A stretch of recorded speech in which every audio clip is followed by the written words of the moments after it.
Welcome to Showboys, a podcast that delves into the world of film and TV. Hosts Nick, Mike, and Coty take their water cooler talk from the office to the web as they discuss their favorite movies, shows, and all other content in between. In this pilot episode, the boys chat about what content they are currently consuming. So, what's watching?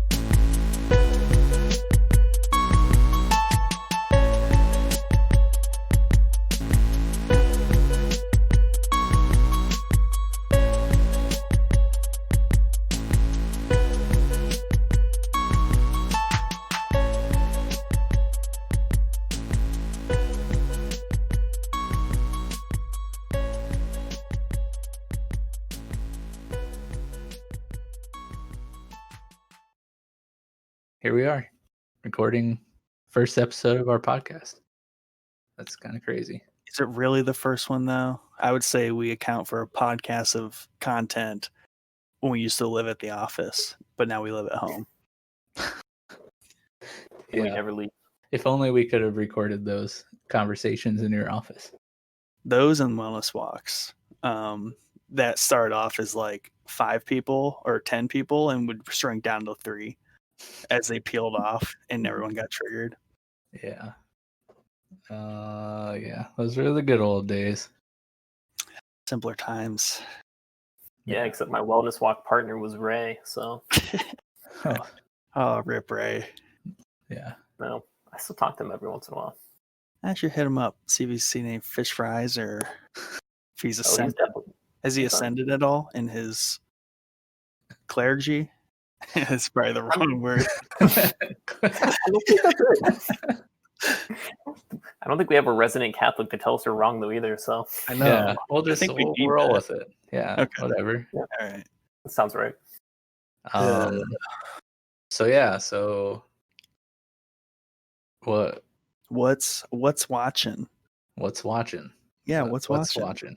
That's a great question. I don't know. I feel like between you and I and Coty and in separate conversations, always have conversations about what we're watching and different types of media we're consuming. So the next logical conclusion was to create a podcast because everyone has a podcast in 2020. So I kind of was feeling left out. So we made one.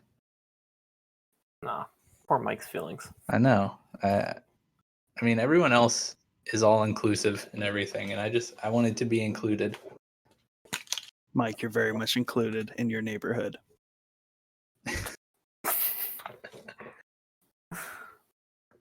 But yeah, what are you guys watching?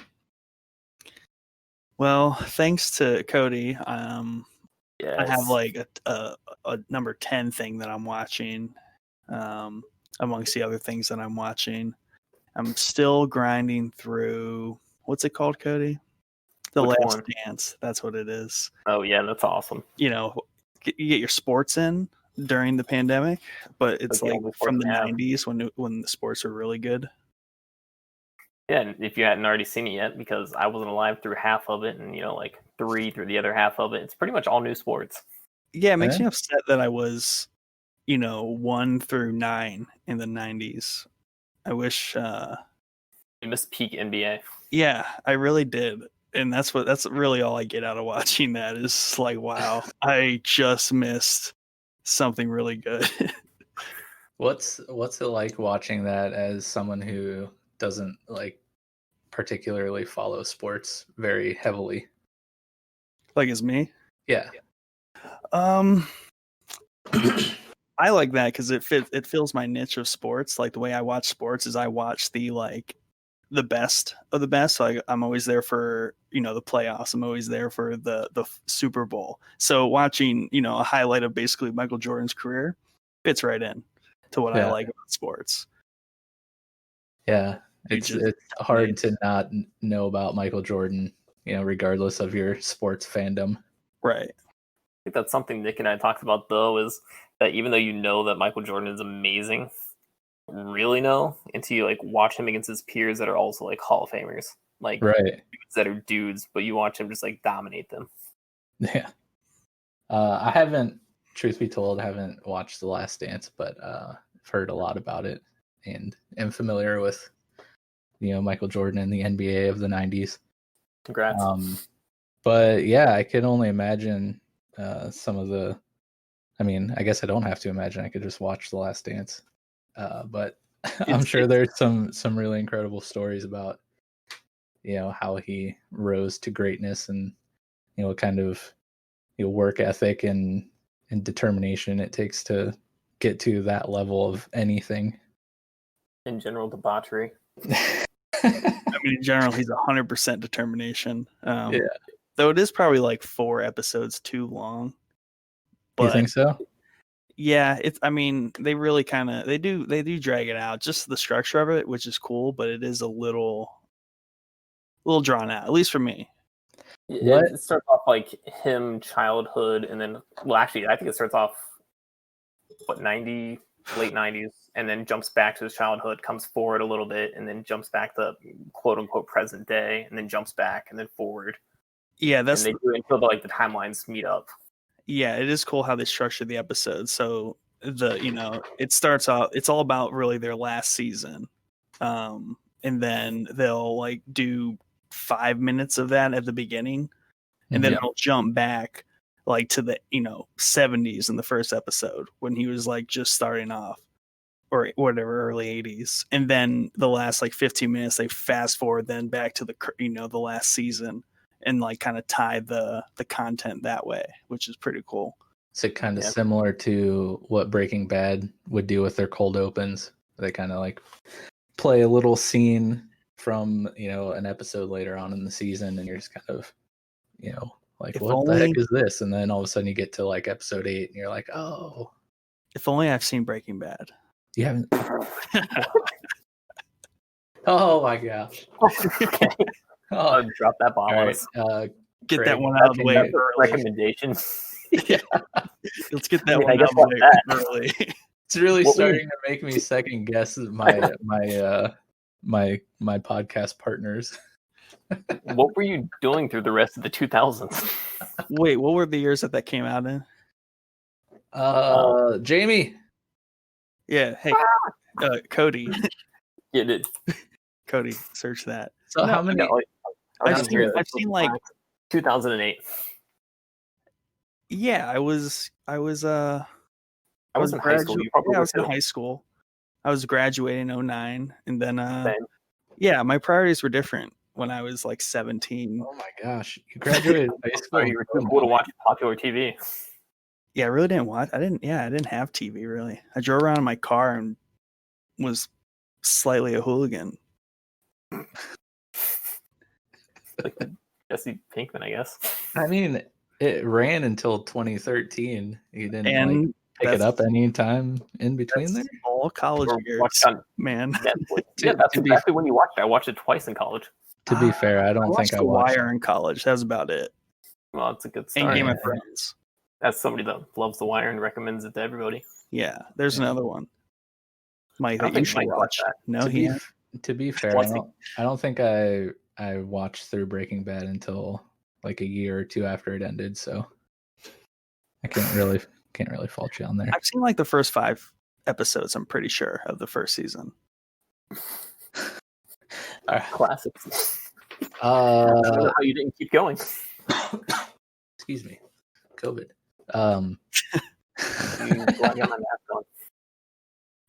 How many episodes of The Last Dance is there? 10. 10 episodes? They're 40-some minutes long each. Wow. That is a lot of time dedicated to Michael Jordan. Yeah. Yeah. Well, they cover it is cool. They cover a lot of Scottie Pippen and the other players. And the other players. Yeah, they talk about Dennis Rodman a little bit and him just taking vacations in the middle of the season between games. Not too many people just leave for Vegas for a couple of days because they feel like it. That guy, a true American hero. Well, the further you get in that, and Jordan even says it in one of these like later episodes, like episode 7, because they're like golfing in between like playoff matches, and he was saying how Phil Jackson, the coach, he was like, he gets it, like he knows we just need to be relaxing right now. He's like, other coaches would have us like practicing right now. Meanwhile, they're on the golf course like smoking cigars and gambling, and that's what they did between games, like big games. That's pretty nuts. If it works, it works. He knew his players, and Right. paid off pretty much every time. It's not like they went to the finals and choked one away because they were off gambling somewhere. No, Yeah. the episode I just watched, they went to the finals, and they were like, well, it was a conference finals, and they were down 3 games or whatever against, who was it? The Suns, and then he just turned on whatever Jordan turns on and just demolishes it, and they win. Just Jordan being Jordan. Yeah. Which is something we talked about. It's like, as good as LeBron is, and I was a Kobe fan, as good as they were, it's just not the same. Yeah.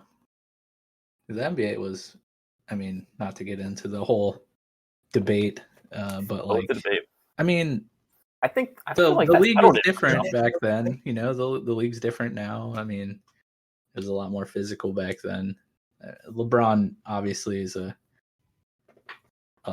freaking specimen of a human, so I don't think the physicality would have been that big of a deal for him. But it would have been interesting to see LeBron play in the 90s during that NBA, and it also would have been very interesting to see Jordan in his prime in today's NBA. Jordan in his prime in today's NBA is putting up 50 a game. I could believe it. Because what was he averaging then? Like 35 or something ridiculous, and getting fouled hard. Yeah, exactly. On the court. Yeah, his averages were like in the 30s, but then he would pop off and would be like 42 a game. Yeah, come like playoffs and stuff like that. Yeah, but wasn't it harder for them to get over like 100 points though in a game? Like that was more rare than it is these days. Yeah, that's what I remember about it. It used to be like, 105, like you put up a lot that game, and now it's like casually 120, 125. Yeah, because you got the Warrior model where you're just like everyone can drop threes. Yeah. Or you have James Harden who gets fouled like 50 times a game. Yeah, that's bad basketball. Yeah, it's like the most annoying thing in the world. I'm for the points, but I'm not for the points off free throws constantly every time down the court. Basketball games last like 7 hours. Yeah, it's like Harden especially, but Chris Paul and them too just like go up, chuck up a bad shot, hope to get fouled and shoot 3 free throws for free. Yeah. And the game goes on forever. And then his stat line at the end of the game looks amazing, but really was super boring. Yeah. Well, that's something also that you kind of take away from when you watch the older games is that, and that's another thing that like the Bulls kind of thrived off, was that momentum, and that momentum gets broken up so much now because before they would just run it from one end of the court to the other and just be doing ridiculous things. Not that they don't now, but that momentum gets lost when there's a foul all the time. Yeah. Yeah, for sure. But yeah, that's The Last Dance. It's good. Coty recommended it. It's a slow watch, I think, unless you love it, and then you should just like smash through it. I'm sure Coty did. Dude, I did. I smashed through it. I'm a sports fan. 90s basketball, I guess, is something I didn't know as much about as what I thought I did, so I learned a lot from it. But that one I smashed through in like 2 days, especially since we're all working from home, so I just have a TV on in the background. Yeah, I was about to say, I feel like every time I talk to you about a series, you're like, oh yeah, I smashed through that. Like 24 hours later, yeah, I beat it. Yeah. It's done. Yeah, Cody's definitely speed running all these shows. What was the last thing you speed ran, Coty? What's the last one I did? Yeah.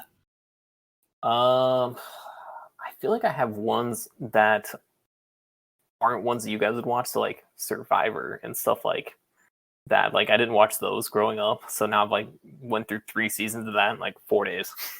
You're catching up on the 2000s Nice. or 90s. Yeah, You basically got, everything I missed out on in high school. yeah, you got quite a backlog if you're into Survivor. Yeah, I think there's like 35 seasons or something like that. Oh yeah. At this rate, though, I think I can have it by like December. Yeah. Now, is that Maybe- the one? Is that the one that is not? Is it part reality, part like story, or is that the all story one? It's all Survivor? reality. Yeah. That's the one where they just dump a load of people off on some island, and Never mind.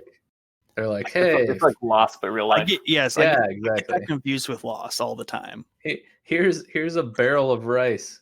Don't starve, and then we're gonna make you do competitions. Exactly. The last one I watched, the lady threw all the rice into the fire and just like walked off. And they're like, that was 28 days worth of rice. We don't have any food now. Yeah, I remember watching that when I was in high school. I think I was in high school, maybe Yeah, that's the right time to middle watch school it. or something. But I just remember being like, "Oh my god, how are these people gonna survive on this island?" And then now I'm just like, "Oh yeah, there's like a whole camera crew. I'm sure they have like tents full of food and." Well, see, Yeah. that's gonna bring me to my next recommendation then. Alone. It's on Netflix now. Okay. And it's Survivor, but actually surviving. They just throw them out, and like the last one I watched, I think it was Alaska. Threw them out in the middle of nowhere, gave them no food. They could bring like 3 supplies, style stuff like a knife, a bow, and they just left you. There's no camera crew with you. You have to film yourself.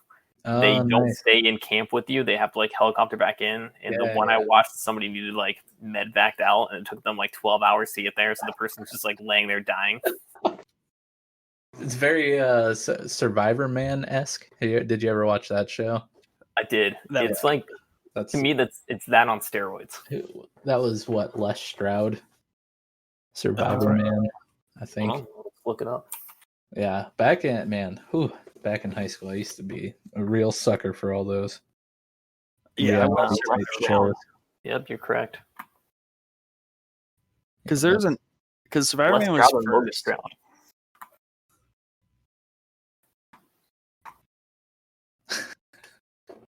Awkward silence. Nice. One of the episodes I watched, I think they were towards the end, and they bring in doctors finally to like see if they can last like another week, and they're like measuring body fat, and they're like, well, you're at 4% and your kidneys are starting to shut down, so we actually have to pull you out of here, like medically speaking. This is that Alone show you're talking about? Yeah, they were out there for like 4 months straight, just like eating bugs, and the one person's like literally like withering to death. They're like, oh yeah, you've lost about 52 pounds since you started. Dang, maybe I should go out there. Do they film like from far away, or no? They don't film at all. You have to self-film. So they're just like out there with the camcorders, like filming themselves. Like, so today I got in a fight with a bear and nearly died. Yikes!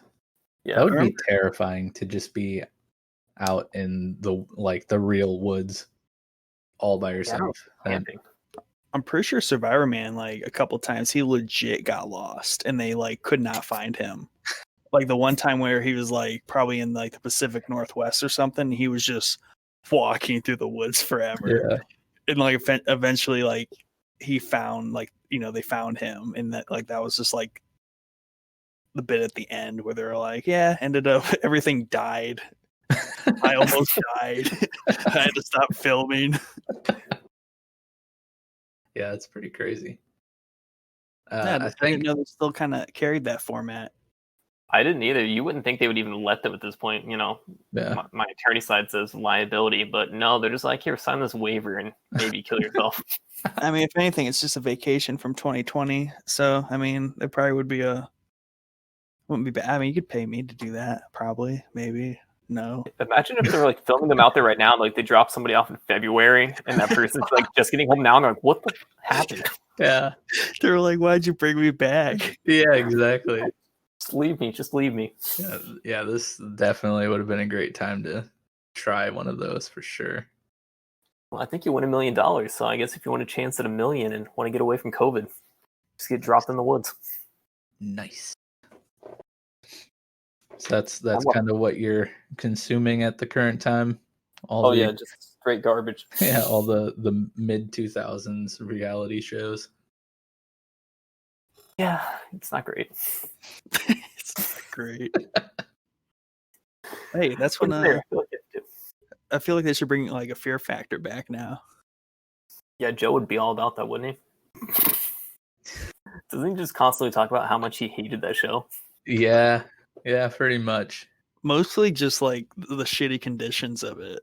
Because like he'll mention the one time that he was talking about where they would bring contestants on and they would be in some like crappy part of LA.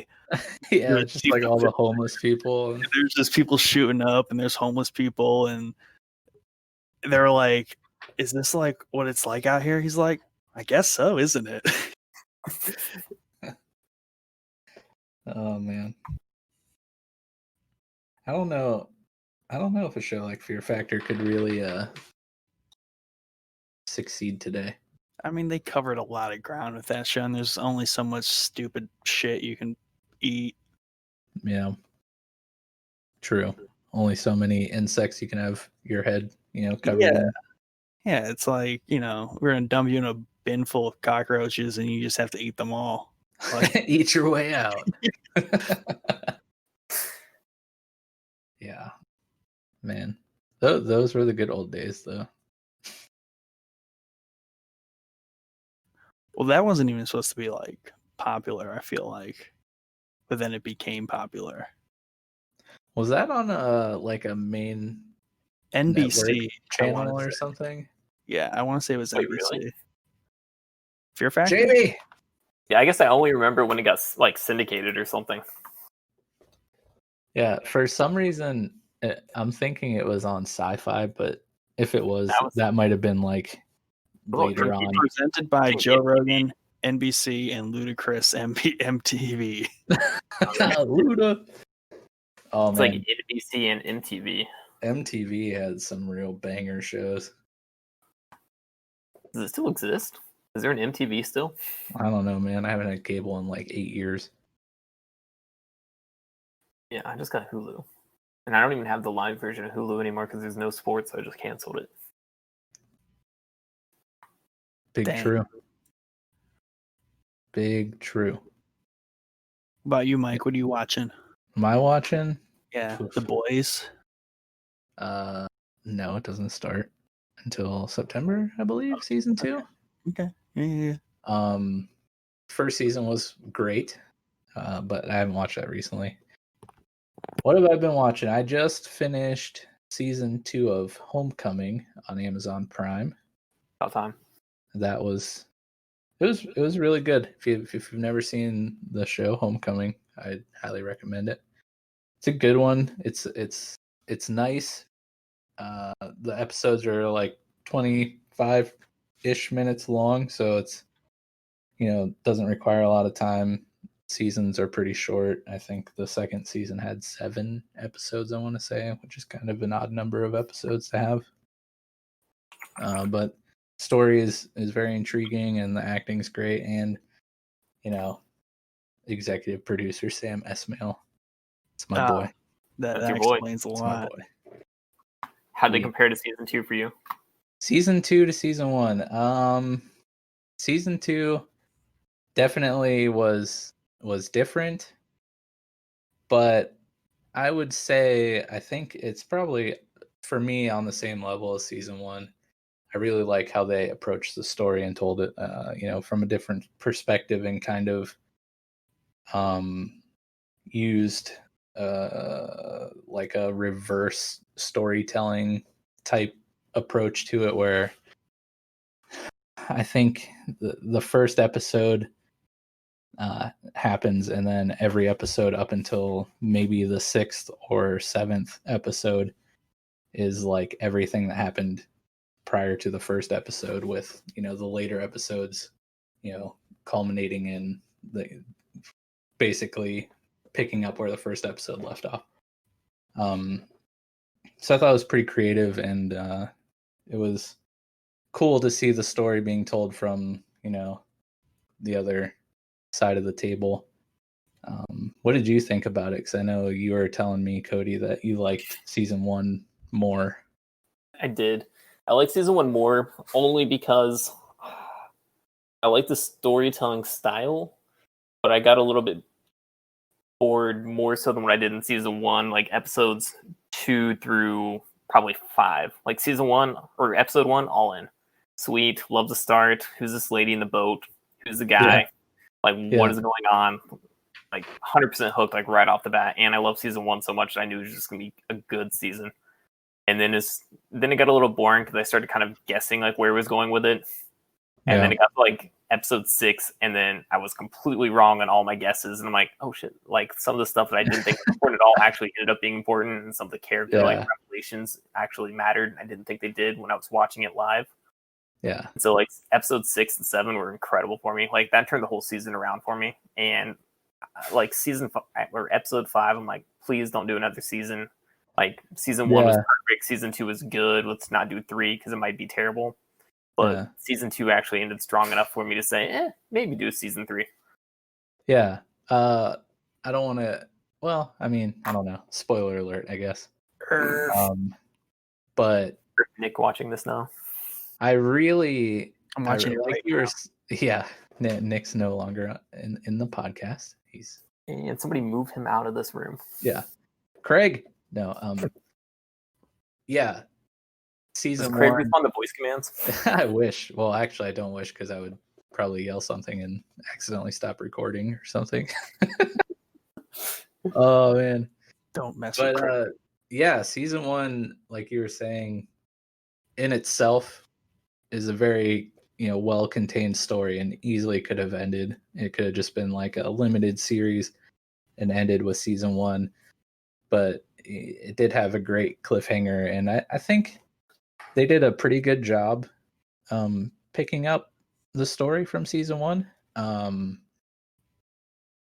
But it was a new story, but same characters, a different twist on it. Yeah. I'm not sure where they could go for a season 3, but I really enjoyed how in the first episode how they set up what's her name? Alex Winter, right? Mm-hmm. Yeah. I really like how they set her up almost as the victim. Like at least I was like totally on board with Alex's character and like what happened to this lady. We got to figure out like who did this to her, like what's going on. Yeah. And then as the season unfolds, you're like, wow, Alex is a pretty terrible person. Like, I hate her. Like it probably shouldn't have ended like where the first episode started. Like maybe Walter could have maybe gone a little further. Maybe that's a little harsh for me to say, but yeah, I don't know. That's fair. But where do you think they could go with a season 3? I think season 2 would be a great end right there. I mean, the ending of season 2 was great. What Walter did was insane. That was amazing. I loved the ending. Yeah, that's a great ending. I mean, like what else is there to tell? And that's where I was going to go with it. I hope they just do another standalone season and maybe make that into its own mini series in and of itself. Seasons like 1 and 2 go together, and maybe 3 and 4 go together. Yeah, and just kind of do those standalone ones until you run out of material. But I think season 2 kind of wrapped up everything I needed to know about season 1 and that storyline, and I think they should move on to something else now. Yeah, I do think. Well, I have a couple points, but first, I think season 2, in terms of like the cinematography and cool things that Sam Esmail has kind of like become known for, were a little lacking. I really loved a lot of the stuff that he did in the first season, where like all the flashback scenes are in a different aspect ratio than the real time scenes. And like a lot of the editing, the scene cuts, when music, the music stops when like a car door shuts or something. I love that stuff. I mean, if a director or a producer or someone is, pays that much attention to little details like that, it always, makes me really appreciate the show or movie or whatever. Shouldn't they though? All the time. You would think, but I mean, some of that stuff does kind of get a little, and that is crazy. True. But I really appreciate that stuff. But season 2, I didn't. There were a few, parts where I actually noticed. I'm like, oh, that was really cool how that scene ended, or the music stopped at this point, or whatever. But it was definitely a lot less than the first season. I will say, this show has my favorite like endings to episodes, where basically like the last scene ends and then the credits start rolling, but the scene actually doesn't end, and it just like continues to play out everything that's going on in the background of the scene until the credits are done, and then it just stops. I love that. I thought that was like a super clever thing to do, and I'm sure probably not many people pay much attention to that part, but did you? I think that's part of I think that's part of what hooks me, is like you just keep going through the episodes because they tie in together, like literally. Yeah, it was at the end of every episode. I was like, I kind of don't want to like look away from the screen. What if something important happens? Nothing important really ever did happen, but I don't know. It makes you feel like it could. Yeah, I think it's a really unique touch, because I've never seen a show do that before. Yeah, it's an attention to detail that I don't think a lot of shows put forth, and maybe it's unnecessary, but I do like it. Yeah, it might be a little overboard, maybe a little artistic, but yeah. I mean, it might have felt too gimmicky, and that's why they cut back on it in season 2. But I mean, I loved it in season 1, and what they did do in season 2 was perfect. So I hope they kind of keep that aspect of it up. Yeah, I know the show is based off a podcast, only because either at the beginning or the end of every episode it said based off of such and such podcast, which the name escapes me, but I would be shout out to that podcast. Yeah, shout out podcast that I don't remember the name of. I haven't really listened to it because like I don't know how far they plan to take the show, so like, and I also don't know how like loosely or close to the podcast it's followed, so I don't want to like spoil future episodes of the show if they come out with another season. I guess that's interesting that I wasn't quite picking up on, but like how does it follow a podcast?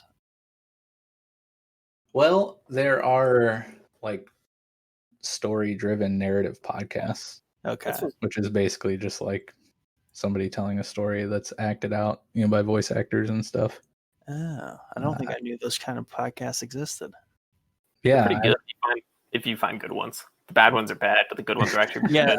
I can see that easily. The bad I think it can go very sideways. Yeah, I've never actually listened to one, but I'm really interested in listening to the one that Homecoming's based off of, but I want to wait until either the show's over for good, or I read somewhere that the show's like not really closely following the podcast. I don't want to like end up spoiling anything that I might see in the show down the road. So I wonder if that follows the same rules, like you should book before you watch the movie. So should you listen to the podcast before you watch the show? Yeah, I don't know. That's a good question. That's just one of the many shows that I've recently watched, but it's a good one. I highly recommend it. Which, talking about Sam and his shows, it reminds me his show Briar Patch I really want to watch. I haven't gotten around to yet, so maybe that'll be the next thing I start up. I haven't either, but I think you recommended that before. Which one is that about? That Briar Patch is a show on USA, which surprisingly has at least one super amazing show, Mr. Robot, that kind of, in my opinion, pushed the limits of the kind of quality show that you would get on a basic cable channel. I honestly didn't even know it was on USA. I watched it on Amazon Prime. Yeah, I watched the first season on Prime and then realized that it's actually aired on USA, and I was like, what? And then I watched some episodes of season 2 like on air as they aired, and nothing was censored, and it was exactly like, you know, it is on Prime. And I was like, what the heck? This is like, it's 9:00 on a Thursday night on USA, and I'm like, holy crap, man, this should be like an HBO show or something. One of the elegant things that show does is why you don't automatically think it's from television is because it ignores the usual rules of like, oh, here's a commercial break, like insert, like you don't know where they're at in that show. And I think a lot of times they ignored it, like commercial breaks during certain sequences of that show.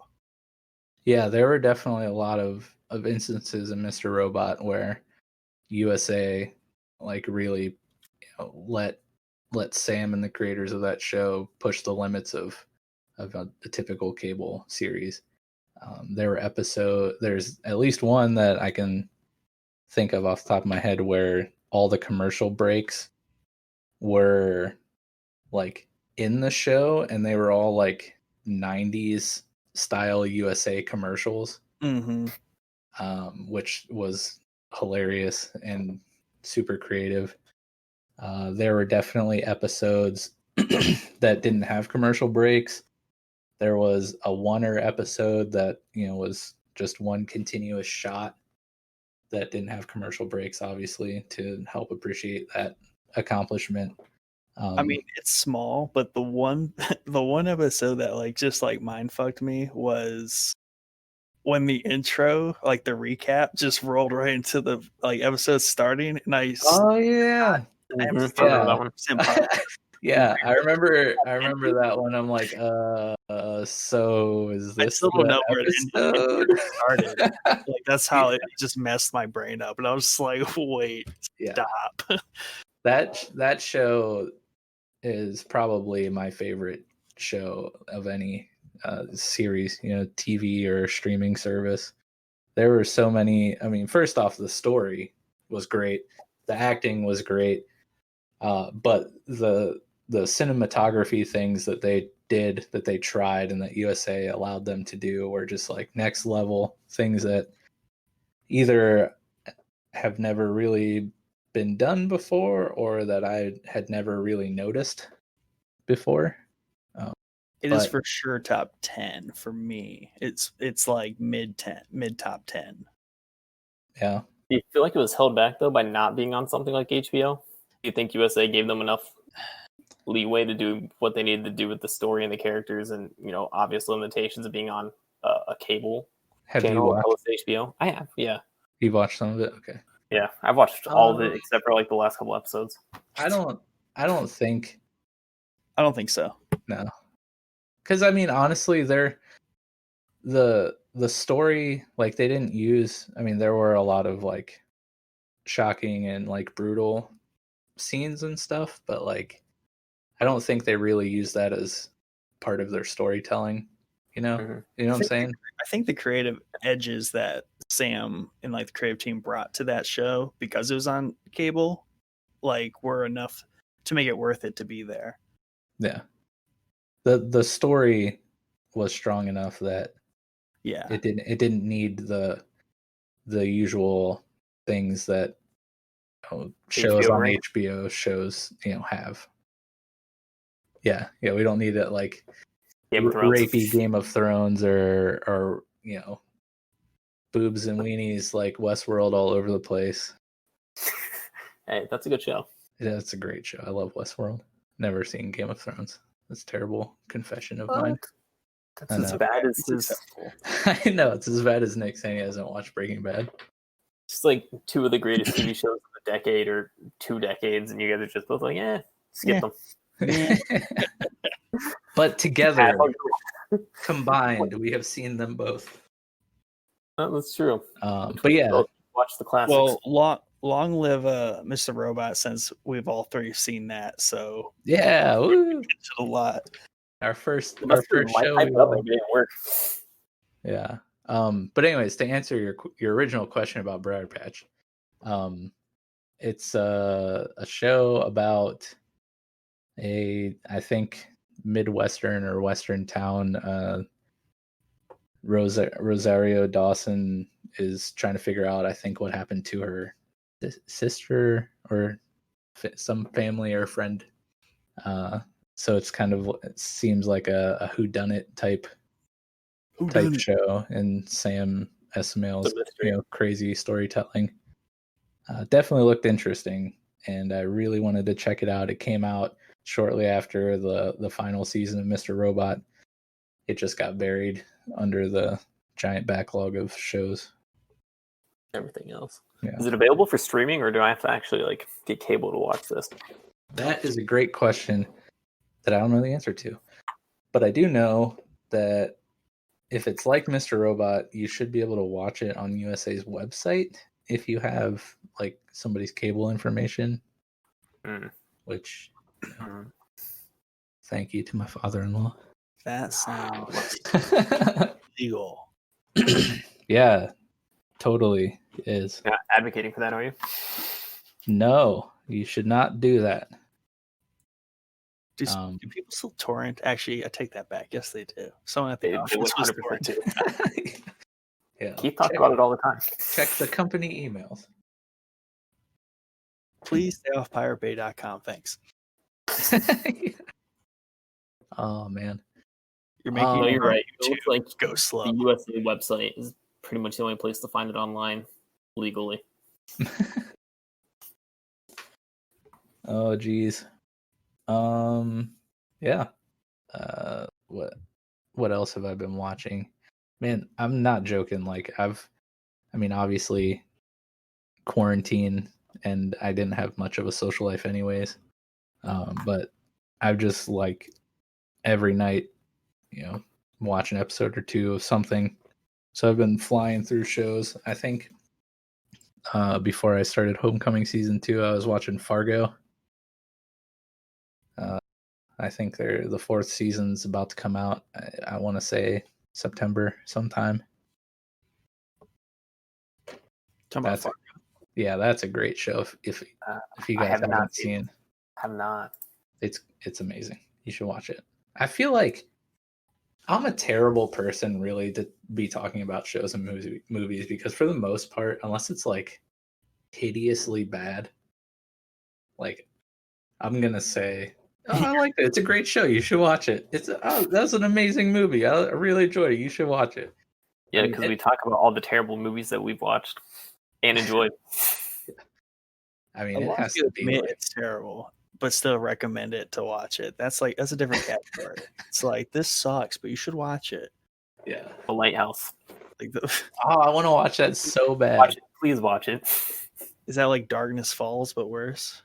The Lighthouse. It's like the fart house. If you like black and white movies and nonstop fart jokes, it's so bad. I don't even know. It's so weird. The mermaid. Just wait till you get to the mermaid. Oh dear. Oh jeez. But yeah, I don't know. I mean, but that's from the same people that did The Witch and Midsummer too, right? I don't know about Midsummer, but Midsummer The Witch might be. Midsummer, our boy Ari Aster, right? Whoa, say that name again. Oh, I gotta pull it up. Lighthouse is Robert Eggers. So, rip. Yeah. Midsummer was Ari Aster. Harry Aster. No, yep, Ari. Oh, no, Ari. Yeah, Google that. A-R-I. Ari Aster. Man, I don't know. He was. Oh man. But yeah, I guess up until Homecoming, I'd been on. I kind of go through phases with my streaming services. Like up before Homecoming started, which is on Prime, I was slamming through Hulu, like Devs, What We Do in the Shadows, Fargo, Black Sails, like. Those are just like right off the top of my head. I watched all of those on Hulu. Haven't really been watching much Netflix, and now I'm, at the moment kind of ran Hulu dry. So checking out what Prime can offer me now. Man, I'm that was good. Watch Devs. Nick. Devs is great. You would like that. Yeah. Nick. It's very good. And what's that on? Hulu. Okay. FX has had some really good shows on Hulu. I've been. I used to take a break from Hulu for the middle part of the year here. Usually that's like my fall winter stream. Yeah, I'm just looking at our Excel sheet of all the shows that we've been watching. So here's all of the Hulu shows that I've burned through: Dave, Devs, Black Sails, What We Do in the Shadows, Reprisal, Killing Eve, which I haven't finished. It's pretty good with though. The lady from Grey's Anatomy, right? Yeah, yep.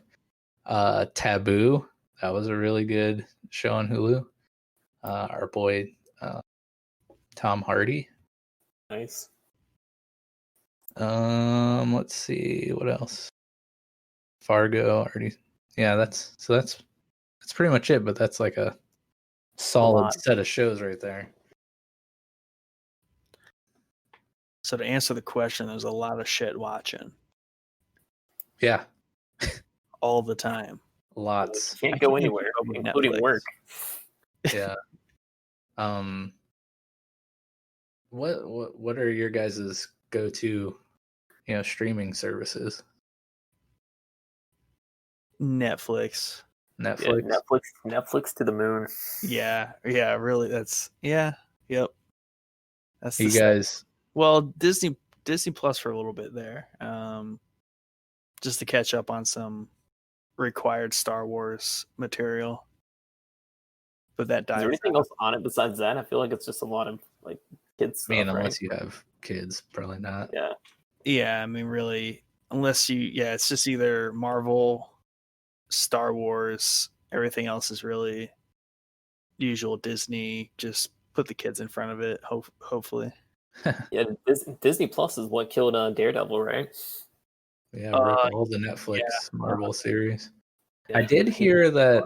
I don't know the validity of it, but I did hear that the MCU is going to try to use that Matt Murdock character and also Frank Castle. That I think they might be bringing a Punisher series back using that Frank Castle, played by our boy Shane from Walking Dead, which I can't remember his name. It doesn't matter. John Bernthal. Where does that leave Deadpool? Deadpool? Yeah. He's going to be in the MCU too.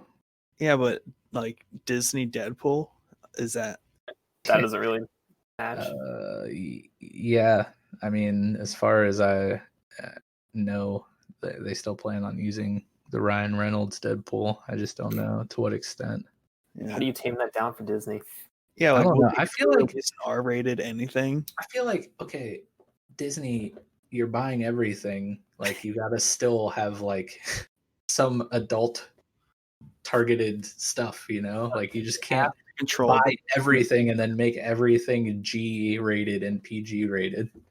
The occasional PG-13. Occasional. The mouse just isn't about it. Yeah, what's PG-13? I mean, isn't Hamilton on Disney Plus, I think? Yes. Is that PG-13? Star Wars not PG-13? I get episode 3 is. Okay. That's it. Just because, spoiler alert, Anakin dies almost and burns alive almost. Wow, bro. Just ruined that for everybody. Jeez. Yeah. It's very inconsiderate. No, I think Star Wars spoilers are fair game. Yeah, except when the movie just came out, because every time I came into the office after one of the new Star Wars released, it would be Ryan just be like, "Have you seen it yet? Here's my favorite part." It's like, Ryan, hold up. It's been out for 24 hours. Just for reference, Hamilton is rated PG-13. Oh, nice. I haven't actually seen it yet. I wanted to. What's 13 about it? Like, what's the tags in it? I do think they say the F word one time. I thought you got one freebie. The class. Oh wait, if it's more than one time, it becomes R. Maybe that's what the rule is. Yeah, it's something like that. It's like a threshold. Yeah. Which is dumb, but whatever. Do either of you use HBO Go or Max or whatever? Used HBO to. Plus or Minus, or I don't even know what it's called anymore. You used I to think it's HBO Go Max. a lot on the like hometown account. Wait, what's that? It's the account that one of my friends has that the entire town uses, basically. And I'm the keeper of the username and password. You're the keeper. Yeah, because even the people whose it belongs to forget the password and they ask me. Dang, dude, why haven't you told me? Yeah, I'd like to be a part of this community now. Yeah, I mean, I might as well just put it like out on the podcast, and then Yeah, we're HBO sends me. Well, no, they should. I cease don't and think I'm desist. in legal trouble. Yeah, I think I. I'll consult my lawyer, Coty. Google Yeah. it.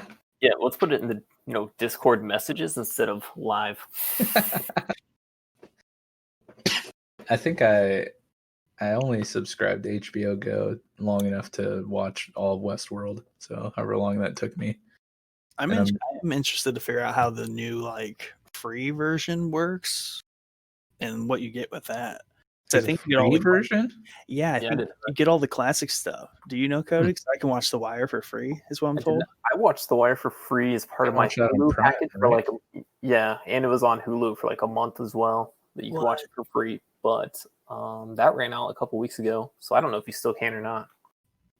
The HBO thing ran out a couple weeks ago. Yeah, so Hulu was offering their HBO like add-on package for free for like a month, HBO and then through Hulu. Okay. yeah, and then Amazon does the same thing like once or twice a year, so you can pretty much binge everything that you want to see, and then yeah, I've been not actually upgrade to it. I've been considering about subbing to HBO, whatever, just be in preparation for the Zack Snyder Justice League. I'm on the hype train. Is that legit coming out? Yes. This year? I don't think this year, no. But they're Okay. they didn't film anything new, but they're doing all the back end and post and new CGI stuff and using the cuts and film that Snyder filmed. So it's going to be a completely different version of that movie and the story that Snyder wanted to tell in the first place. Hopefully, not ruined by any of that MCU taint from Josh Whedon. Taint. Just pretend it never happened. Yeah. Oh God, that is definitely what I'm going to be doing. Hey, that's allegedly what they're going to try and do to the latest Star Wars trilogy. Just pretend it didn't happen. Really? Yeah, I mean Nice. that's the rumor mill. Nice. They're gonna call it like it's just like an alternate timeline, like a what if. It just like scrub nice. just to get it off of like official timeline canon. Nice. So they're pulling a multiverse, huh? Just for the sake of getting rid of that, really. I don't think they're gonna like continue a multiverse. For the sake of making more money and it not being stuck with that script.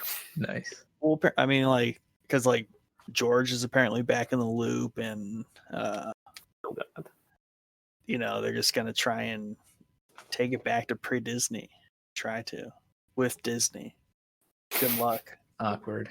Yeah, Disney's just standing in the room like, hey, just pretend we're not here. Yeah. Just make us some more money. Except we are here. We are everywhere. Yeah. Oh man, that's great. I think that's the Disney DD I need. Calls on Disney. Puts on Disney. Mickey shows up with a Facebook. Just inverse anything Nick says. Yeah. Yes. Man. Oh man. But yeah, I'm real hyped about the new Justice League. Well, I shouldn't say new, the original Justice League. I'm probably in the minority. I've really enjoyed Batman vs Superman, and I was really on board for the story Snyder was trying to tell. in his original trilogy. And when that whole thing happened with him stepping down and stuff, I actually got really sad because you were bummed about that. I remember that. yeah, I was all aboard the DCEU, and all of the blame for DC's miserable attempt at creating an extended universe to mimic Marvel is fully on WB, in my opinion. That is like, they're spineless and like just let the man tell his story. They cave so easily to John Favreau fan feedback without like actually letting everything play out, and it's just like you get backlash from the fans before a movie even releases, and they change everything, and it's just like, let the man tell his story, and like maybe it'll be good. Just let it happen. Right. But so was he the John Favreau of DC, or could have been? yes, he like the DCU was kicked off by Man of Steel. First Henry. I like that one. Henry Cavill. Is that how you say his last name? Cavill. Cavill. Yeah. That was movie 1, then Batman vs Superman was 2, and then Justice League was going to be 3, and then they had solo films slated for The Flash, which is still on the docket. Rip Ezra Miller, though, kind of doing dumb things apparently. They have the Wonder Woman films, they have the Aquaman films, they were planning a Cyborg solo film, which I don't know if that's still a thing or not. Suicide Squad, I think, terrible, was loosely tied into it. Ben Affleck's Batman, made a few cameos. Yeah. James Gunn is making the next Suicide Squad film. Hey, I like James Gunn. Yeah, that's promising. Did Guardians of the Galaxy. And that one weird movie that I think you watched too, where they were in the building that gets locked down. You remember us talking about that? You're definitely gonna have to be more specific, because that basically describes every movie that I watch. Weird weird movie. Yeah, I think Google's got something for that. No, I think I know what you're talking about, but I can't recall the name. Didn't it have like the actor who played Dr. Cox from Scrubs? That sounds right. Hold on, we'll get there. Belko Experiment. What was it? Belko Experiment. That's it. Yep. Yeah, it came out in 2017. Not loved by Rotten Tomatoes. I mean, what is really though? Right, yeah. What do they know? I can't. Come on. I can't listen to the critics anymore. They're just, I don't know. I think the only critic he listens to. I wouldn't even call myself a critic, more of a fan. Mike doesn't criticize anything. It's all good. I mean, well, Nick knows I've criticized quite a few things, but I don't know, man. There's a difference between why do you need to go read about what some dork whose whole job it is to pick apart, films? It's their job somehow to do that stuff, and it just really takes a lot away from it. Yeah, just go watch it, see it for what it is, enjoy it, or don't. But I mean, let's be real. When you go see, Jurassic World 3, I'm not expecting the most like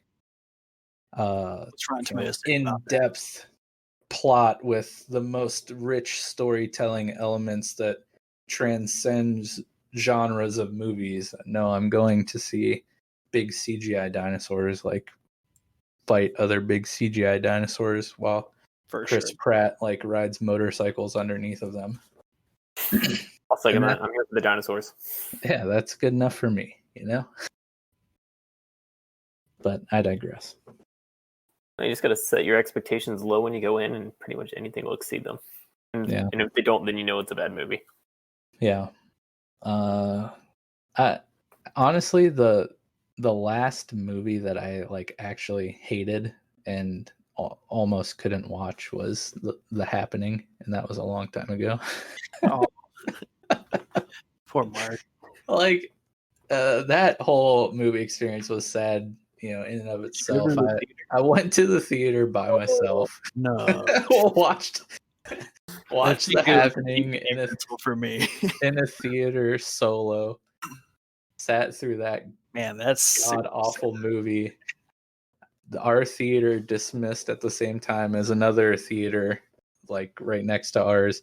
And as I'm walking out, like I see, people from a different friend group of a friend of mine or whatever walking out, and I'm like trying to hide my face. I don't want to like bump into them and be like, oh, hey, I'm just at the movies by myself, like a totally normal person. Yeah. Did they watch a good movie? I hope so. I mean, anything is better than that movie. And I'm usually a fan of like weird movies or shows, but that one was just terrible. Yeah, I just Google searched it because I'm pretty sure I never watched it, and it's just a dude laying down getting ran over by a tractor. So yeah, that's yeah, that was a very 2019 movie, but not in 2019.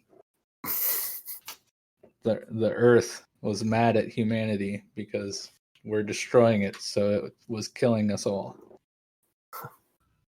2020. I might need to watch it now. It sounds like I need to chug a couple beers first, but I mean, it's probably entertaining now, But yeah, I was the cast. I mean, had Mark Wahlberg, Zoe Deschanel. It was an M. Night Shyamalan movie, so like, that was right around the right after Signs and some of his better movies, and so I'm like, all right, Mark Wahlberg, M. Night Shyamalan, this is gonna be great. And then I was like, what happened? What is this? Hot garbage. And you went to the movies alone, so you couldn't even like shit talk it to somebody else. Right, but at least I spared Becca or whatever friends I had at the time, which probably weren't many. It would have been even fewer if you made them go see that movie. Right. The real story is I didn't have any friends. Why didn't you have any friends, Mike? Because they watch terrible movies. Yeah.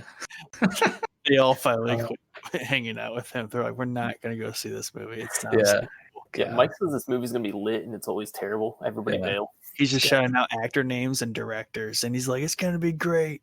Yeah. Yeah. This guy sucks. M. Night Shyamalan's never made a bad movie. Yeah. Boy, that guy. I will say I really did enjoy Split. That was great. That was a fun movie. I love the whole, series, Split, Glass, and whatever the first one was. Unbreakable. Unbreakable, yeah. Bruce Willis. Yeah, classic.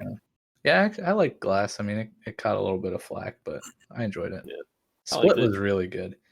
I watched that with no expectations. I didn't know it was actually connected to anything at that point. Right. Yeah, he did a good job, keeping that a secret. One thing that I've noticed I've done definitely the last year, maybe a little longer, is I've really tried to avoid trailers and like researching movies that I genuinely care about and want to see, because I mean they pick things apart, so far in advance that it kind of like ruins the viewing experience in my point of view, because you're already exposed to so much of the story and what they're trying to do with the movie or whatever. So that was one that I definitely went in kind of blind to and was very pleased. Well, I feel like movie trailers have started to fall victim to the same thing like game trailers have, and there's like footage that isn't at all be in the trailer. See Justice League. Yeah, right. Yeah. So if there's a movie that I'm actually genuinely excited to see, like, I won't watch trailers or anything. But if they're like the Marvel movies, I watch every trailer and will read everything about it, mainly because I'm not like super invested. Well, there's not it's not a mystery. Yeah. Yeah. Like, how that's going to end. generally. Yeah, exactly. And it's not really about the unknown of the plot. It's kind of like Jurassic World. It's like you're not driven. You're not there for the plot. Well, hey, don't tell Disney that. I just want to see some dudes get eaten by dinosaurs. Don't tell Disney that. I just want to see Iron Man blow stuff up. And say something snarky. Yes. Don't tell Disney that. They already know. Oh, man. Captain Marvel was one of my favorite movies. I loved Captain Marvel so much. Yeah, that one made a lot of sense. Yeah, dude. Just Brie Larson flying around, just punching bad guys, being a superhero. Hey, but when the fate of the universe is at stake, just, she's off doing other stuff. Yeah, dude. She showed up in the last, 10 minutes. Yeah. Kind of did some stuff. Right on cue. Yeah. When needed. Yeah, I hated Captain Marvel. Brie Larson sucks. Damn. There, I said it. I'm sorry. Wow. We can move on now. Okay. Edit that out. Yeah, let's go. Let's get away from all Disney topics. Yeah. One thing that I have been really getting into. Avatar: Last Airbender. No, but we can totally talk about that if you want. Nope, you go. I was just gonna say I've been really diving down the YouTube rabbit hole and finding some really cool channels on YouTube to keep me entertained. There's actually quite a lot of good content creators on YouTube. Yeah, except they all make me question my sanity. Well, every single one of Mike he's super dark and just okay. Let me think about that today. Not sleep tonight. Yeah, okay, you're right. Maybe the channels I'm watching might be a little questionable, but regardless, I'm sure there's other great content creators that aren't very super dark and depressing and make you question society and the messed up world that we lived in. Yeah, watch Rando Knots. Oh, there's 2 dead bodies packed into a briefcase. You'll love it. Yeah. Shout out Nexpo, my boy. Bringing you the news you need. I guess I should click that link. Yeah, but no, for real though, that I've been really getting into true crime channels on YouTube. I don't know what white people's obsession with murder stories is, but my God, I cannot stop. A lot of murder going on in Mike's video feed. Yeah, definitely. And all of the YouTube I watch is on the company laptops. So they're gonna get that back and they're like, why is it just murder and Mustang? Yeah. What is rando nodding and why has this guy not been abstracting? Oh geez. No, there's some good ones though. That Chapter is a good channel I've been watching. He just reviews true crime cases. Most are solved, some are not. Which are the worst?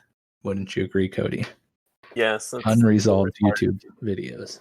Yeah, because you get like an hour and a half into it and you're like, all right, how's this wrap up? And they're like, and that's all we know. And it doesn't. Deal with it. Like stay tuned, ongoing. Yeah. That's the great thing about That Chapter, though. His videos are anywhere from 10 to 25 minutes long. So you don't feel so bad for the ones where he's like, and I have no idea what happens next. Right. You're not See you next time. What was the one had the army general guy that confessed to a couple murders? Whose channel was that? So there's another channel called let me pull up the spreadsheet because I wrote it down on there. Nice. JCS Criminal Psychology. Mm-hmm. And his channel is super interesting. He approaches the whole true crime genre in a different way that haven't really seen before. All of his videos are analyzing interrogation videos. So I'm assuming he is some sort of psychologist or studied psychology, but he just goes plays an interrogation video and kind of describes what he sees in the suspect and what he sees the detectives doing during the interrogation, and kind of explains like, and at this point the suspect's body language indicates blah blah blah blah blah, and he's answering these questions in this way, which leads people to believe blah blah blah. And it's just super interesting deep dive into kind of like the minds of the detectives and the suspects during those times. It's really interesting. Yeah, I watched a couple of the episodes. I like them all. They're all super interesting, and the suspects that I have on there are always super crazy.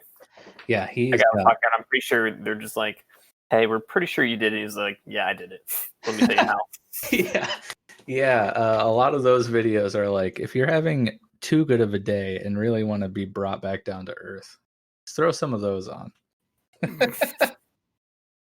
Actually, really just the theme of everything Mike recommends. Yeah. If you really want to take the wind out of your sails, if you're just feeling too good about life, I got a few recommendations for you. It's like, I bet you didn't even know this was out there, but it's out there and it's terrible. Yeah. Here, let me share this with you. It's terrible, but I love it. Yeah, I don't know why that stuff's so fascinating, but it's just, I guess it's like, diving into the unknown and the chaotic and trying to understand like all that stuff, all the content of those interrogation videos and true crime stuff. It's all awful, the worst, and like you really hate to see it, but also it's like, what would make a person do that? And that's kind of the interesting thing about the JCS channel, is he kind of tries to, well, I guess he doesn't really try to figure out so much why it happened, but like how you can tell that this person did something. I don't know. But yeah, it's all a train wreck, but you just kind of like walk through it step by step. Yeah, but I mean, that genre as a whole, though, is like, it's so popular, and when you take a step back and you're like, why are people so fascinated watching hours or listening to hours upon hours of stories of people murdering people? It's like, why would anyone want to listen to that? But then I can't stop. It must be a life you don't know. Well, Mike's living vicariously through them. You're not supposed to say that. Oh, said the quiet part out loud. Yeah. As an attorney, Whoops, Coty, yeah. Watching interrogation stuff like JCS, or insert whatever Netflix documentary of true crime stuff that shows the actual interrogation process, like, is any of that concerning to you, like all the tactics time that the detectives and interviewers use? Yeah, I mean, Making a Murder is probably a better example for that. It's been discussed pretty heavily at this point, but everything they use in there is really shady tactics, if not unconstitutional. Some of the other ones that we've watched are pretty much walk the line. If I was their attorney, I would definitely complain about it. But the other thing I would complain about it is never talk to the police without your attorney. So most of the time, I'm like banging my head against the wall, like, shut up, and ask for an attorney. Like again, that general dude is just like, yeah, let me tell you about it. It's just like, no, dude. Yeah, hey, you got him. Like, you got him. Like, I'm not rooting for this guy, but yeah, that's the thing that goes through my mind, is like, I'm sitting there and I'm like, man, what these detectives, like, the mind warfare that's going on here, like, can't really be ethical, but also, like, if this person did what they're being accused of, like, I guess I really don't care, because that's way worse, Yeah, I mean, there's still rights there to be protected. protected, and those rights are there to be protected because you have people who actually didn't do it, but those methods will actually break them down and make them either admit to it or say something that would sound guilty. And when you play in front of a jury, it's going to look real bad. And especially because a lot of people that end up in that situation are either uneducated or have some type of mental issue that would make it harder for them to fight back those approaches by the police. And so that's really the concerning part, is not really the bad guys getting caught up in it, but good people getting caught up by the same methods. Yeah, because I mean, also you have detectives that are just like, we just got to solve this. Yeah. So like, let's just get someone. It's the wire. It's a number on a whiteboard, and they gotta get those numbers down. Those are rookie numbers. Exactly. We gotta pin somebody and see this guy. Yeah. Oh man. But yeah. I don't know. It's all very, very fascinating. You got either of you guys check out the reboot of Unsolved Mysteries on Netflix? I have not. I haven't either. I saw it advertised, but I haven't clicked on it yet. I thought it was the old one, actually. No, it's a new one. They actually redid the theme song, and it's a banger. Do they get CGI in the old guy? Yeah, it's all. Oh man, rip that guy. I don't even know his name. I remember watching some of the original Unsolved Mysteries as a small child at my grandparents' house, when I was young. It's all that was ever on. Yeah, it was Unsolved Mysteries or The Price is Right or whatever. It'd probably I think they're usually back to back. Yeah. It'd be really easy to take all the things that they recorded that guy saying and then just make a CGI him and put him on the new shows, because he's probably said enough lines to just no kidding. that narrative together. Right. Oh man, we could make that happen. It's like the Tupac hologram. Yeah. What happened to holograms? I thought that was gonna be a thing, and really Went the way of the 3D TV. I mean, you can Tupac get holograms with J-pop and K-pop probably. Just ask our good friend Ray. Is he into that? Yeah, he went to. Oh yeah, he went and actually. I mean, that's a dumb question. But I guess concert, I didn't realize he was directly into that. I would assume it. You assumed right. Yeah. Okay. Correct. Yeah, that's funny. Shout out to Ray. Big Ray. You guys been consuming anything else though during this amazing quarantine time? Beer. Beer. What's drinking? Lots of drinking. I feel like I'm always on my last beer. Today was the last beer kind of day for dinner. I was like, man, last one. I literally put a beer fridge into my my loft office, so I have a nice neon bluish purple light highlighting the fact that I am also almost out of beer. Nice. Sad. Speaking of last ones, what was a show that was the last episode you watched it, if that makes sense? So basically the last thing you finished. The last thing I finished. I'm in the middle of so many things right now. I think it's been a while since I finished something. Do you know what that is for you? No, I'm trying to think, because I've been rotating these 5 shows for the past 2-3 months. Hate to see it, man. You just got to finish. It's just you just got to crush it like I did. Yeah, I finished 8 seasons. I have 5 shows that fill a niche, each little niche of my day. I agree with that. I watch can't. dumb stuff and serious stuff. I can't do that. I'm a one at a time kind of person. I mean, last thing I finished was Homecoming, and that was 2 days ago. Yeah, 3 days ago. It was the new freaking Space Force. That's what it was. I did too. I forgot about that actually. Yeah, that was the last thing I was done. Yeah, I think I loved it. I think I've only seen the first episode of that. See, here's what happens. Okay, first off, there's only certain shows that like Beckett and I watch because she doesn't like all the super depressing and weird stuff that I like to watch. So, right. So we started up Space Force, but we were also like watching other shows that I can't remember.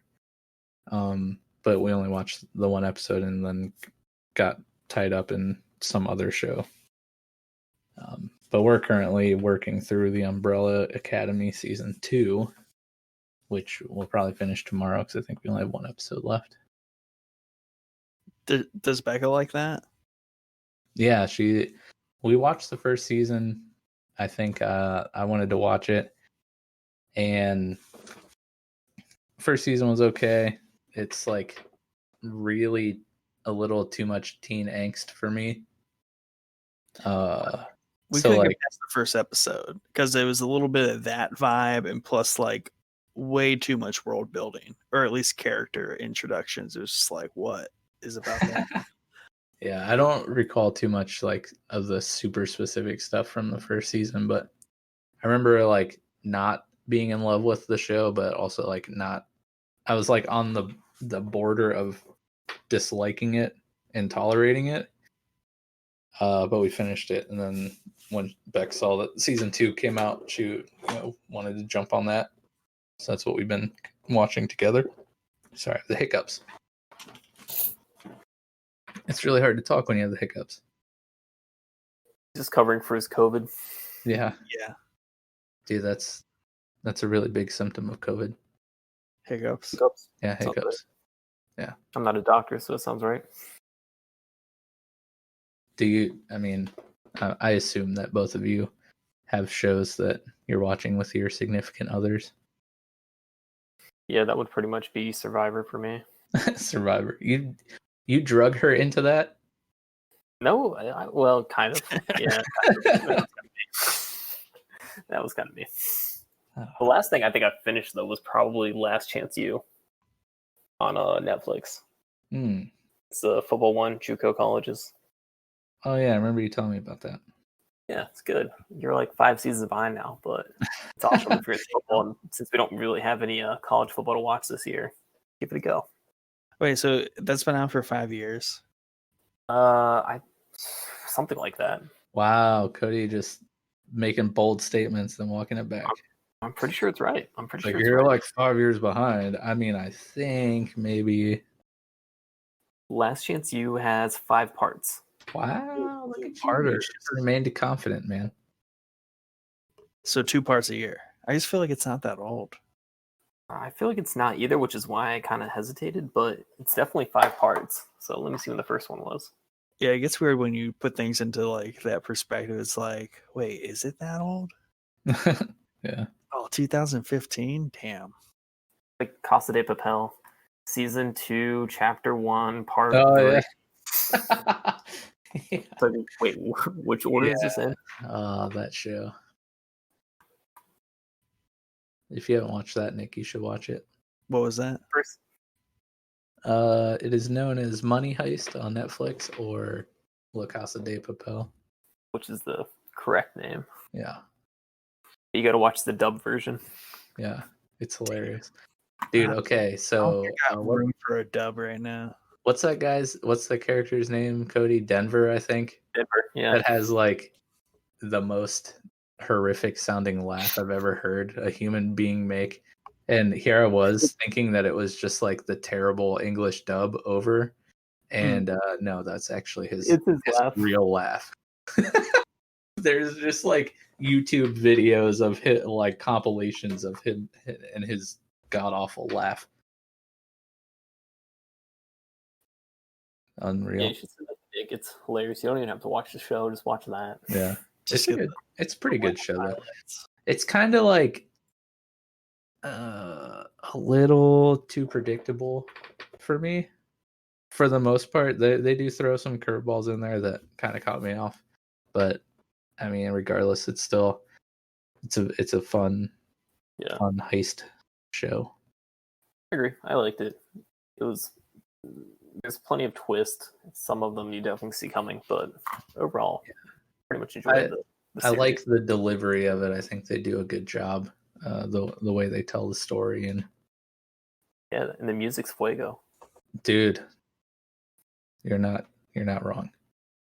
Good music goes a long way. Bela Ciao, is that the one song? Oh, dude, it's stuck in my head now, and I didn't even hear it. It's just so good. Yeah, theme song, banger. So good. Yep, banger. Tokyo, banger. True. What? No. And to confirm, Last Chance U first season was the 2015 season. It released on Netflix in 2016, but it's the 2015 season. So, 5 years. Dang. What do you and Aaron watch, Nick? We have like shows we watch on lunch since we that's a thing now. Lunch at home. So like we kind of started The Office, but haven't gotten too far. We watch F is for Family, good old Bill Burr. Really just super casual stuff, just like as we're eating. And if we ever watch like a show, it's got to be like a kind of show you can watch but still be on Instagram at the same time. So nothing too intense. She's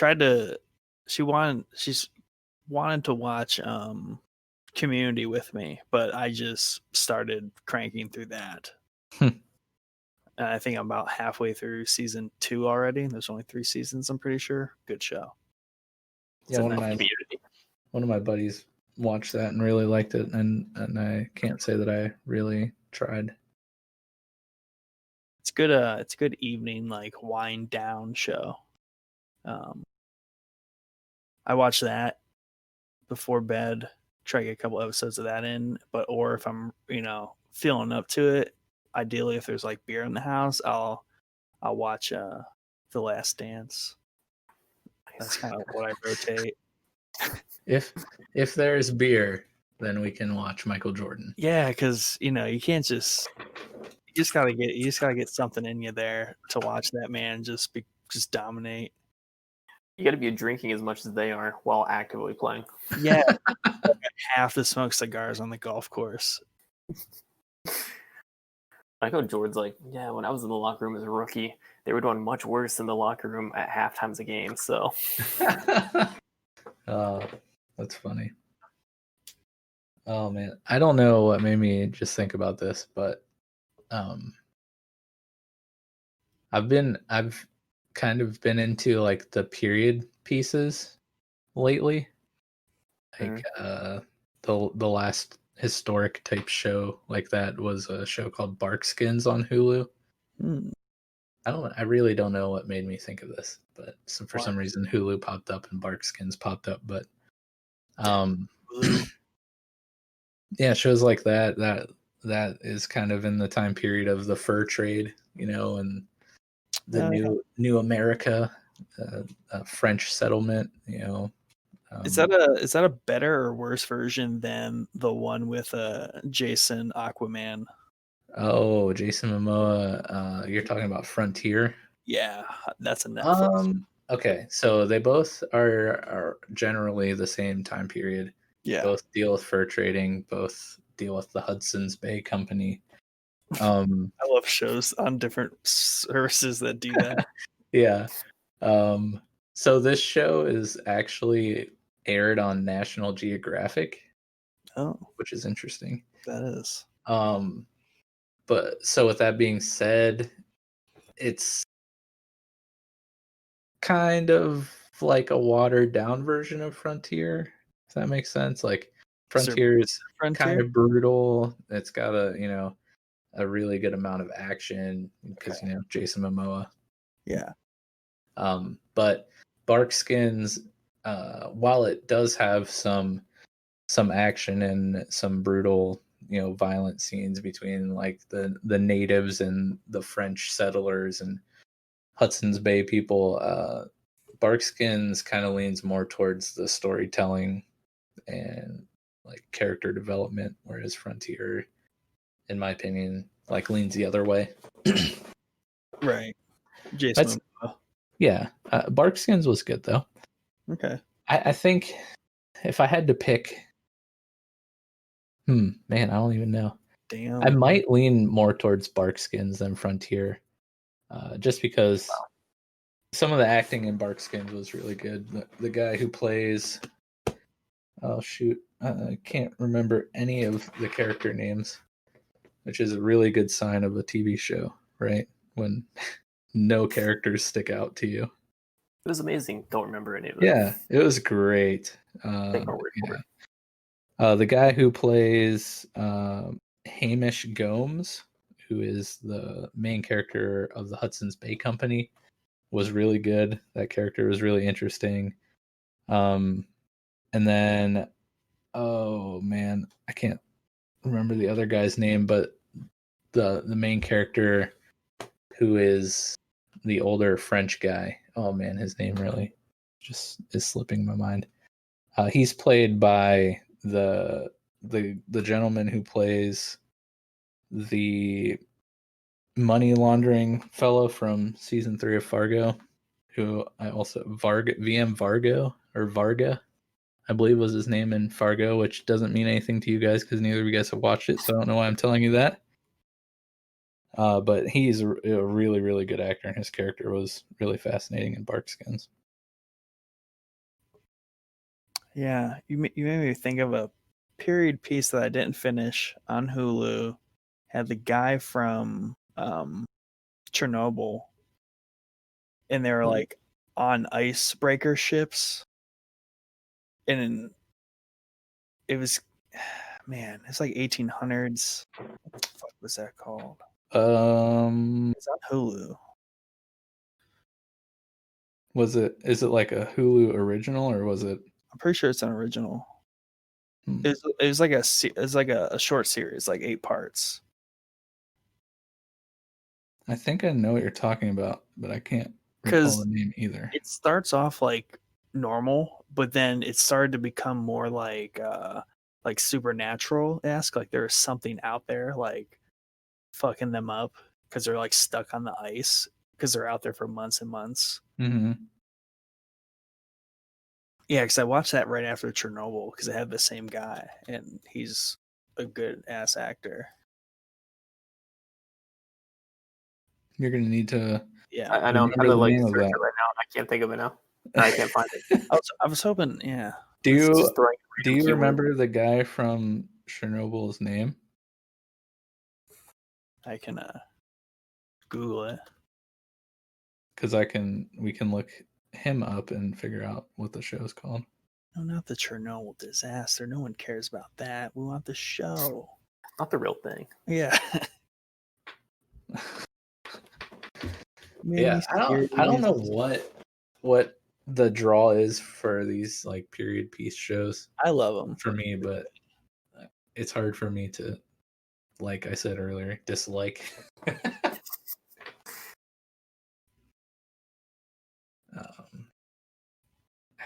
It's driving me nuts because I know what show you're talking about. I have no idea, but I want to. Here's a couple other of the period piece shows while Nick's trying to figure that out. Hey, he's in Carnival Row. Nice. The Terror. The Terror. Are you sure? Yes. That's what I was going for, but then when I looked at it, it didn't really look like. Let me click on ship stuff. No, the first one's about the Northwest Passage. Well, there you go. Royal Navy, 200 miles. Yeah, sounds about right. Anthology series, drama anthology.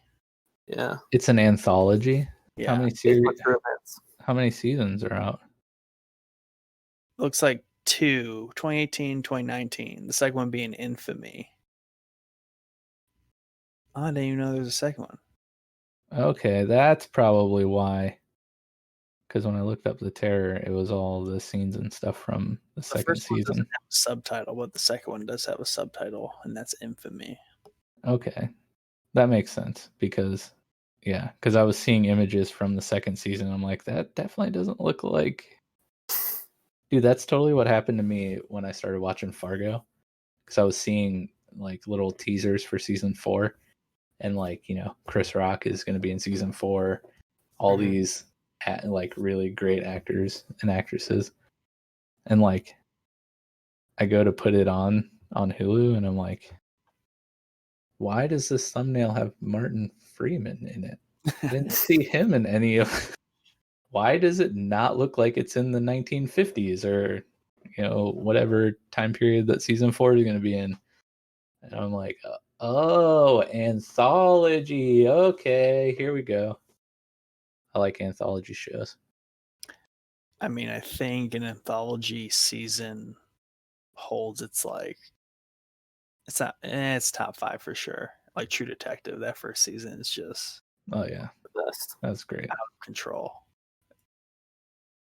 Definitely some of my favorite That was TV stuff ever. that show taught me a very important life lesson. Really? Yeah, you guys want to know? Don't go to Louisiana. No, That's a no, pretty it's good one. very practical. You can easily apply it. You never mow another man's lawn. Oh, yes. That is very true. Good one. I don't know how it applies or if it truly applies like that, but I don't think it's worth like figuring it out. Because the second you do it and anything like that happens, you're gonna be like, damn it. I knew I should not have done that. Because it's like, you know, it's like, oh, why'd you do that? You're like, you know what? I really kind of knew why I did that because I knew what was going to happen. I can't lie. Yeah, man, that was a really good season though. Season 3 wasn't bad. Season 2 kind of was.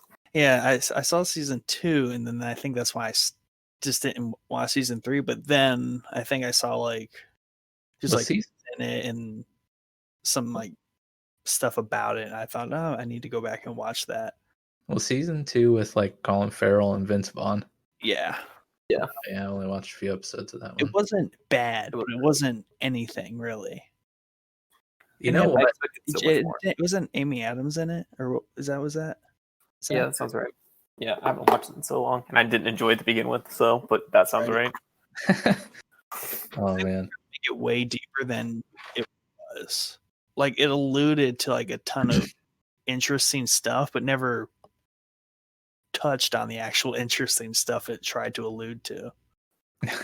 And trying to take Vince Vaughn seriously was just too much. Yeah. Dude, that reminds me.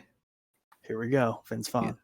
No, but if you should really watch Devs, but when you do, like it's gonna be weird because Nick Offerman. You got Nick Offerman in like not a comedy, and like I can't unsee Nick Offerman from Ron Swanson. So like his character. Took me like 2 episodes to figure out that he wasn't being sarcastic. Yeah, and like his character in Devs is like the exact opposite of Ron Swanson, and so it's just like it really messed with me for a handful of episodes.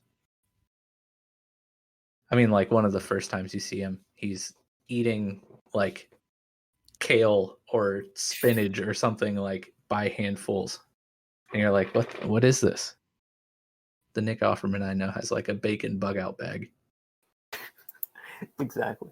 It was very good though. Yeah, and he's great in it. You just don't expect that from his character. Yeah. Wow, that's a 2020 show. Yeah, I think that's another one of those shows where it's like it should probably just be one season. Wow. Oh, okay. I saw like the cover photo for it, and I clicked on it. It makes a lot more sense now. I'm like, what is going on in this picture? Dude, it's so giant screen. I'm interesting. Like, you should watch it. Yeah, you could probably understand it more than us, or me at least. Like the technical stuff, like I have no idea what that means, but it's cool. Yeah, exactly. Like I'm so ignorant, but I'm just like, oh wow, this is a fascinating story. Yeah. Oh wow, there's like a 10-story tall, creepy little girl statue in the middle of the woods. Sweet. Let's see where this goes. Yeah, nothing bad could happen there. Of course not. Man, That's probably why I liked Silicon Valley so much. It's a lighter, like funnier version of that whole atmosphere, but it's pretty good. Yeah, Devs definitely takes quite a few turns that I wasn't expecting. No, nothing light about the ending. Yeah, but another character like Nick Offerman. Oh man, what's his like right hand gal's name in that show? Coty. What? I don't remember.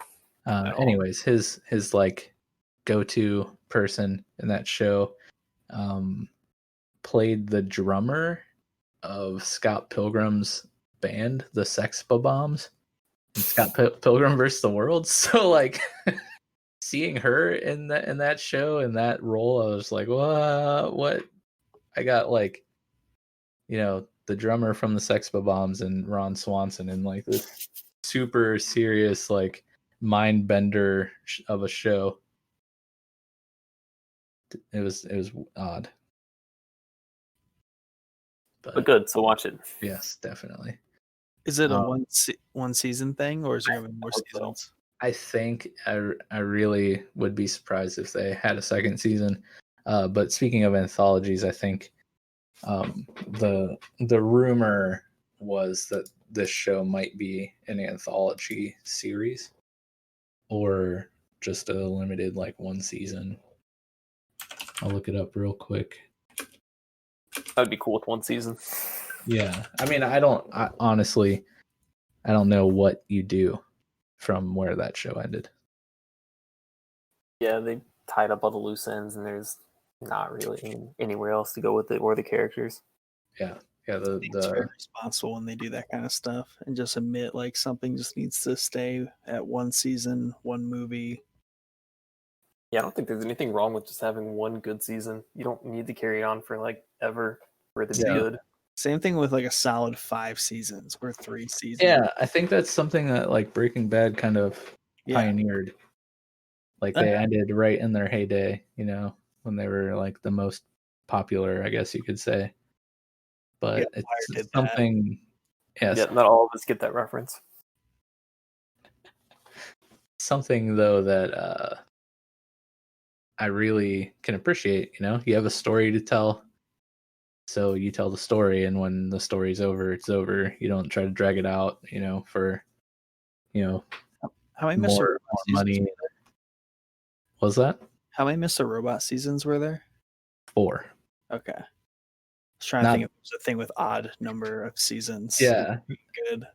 The interesting thing about the length of Mr. Robot is the show was written completely with the ending in mind. Like the show was actually slated to be a feature film, but they decided to go the series route, which I think was a really good move, and they're able to really tell a rich story and have a lot of interesting things. But yeah, you told me that like season 3 or 4 when I was watching. I was like, I don't even know how that would work.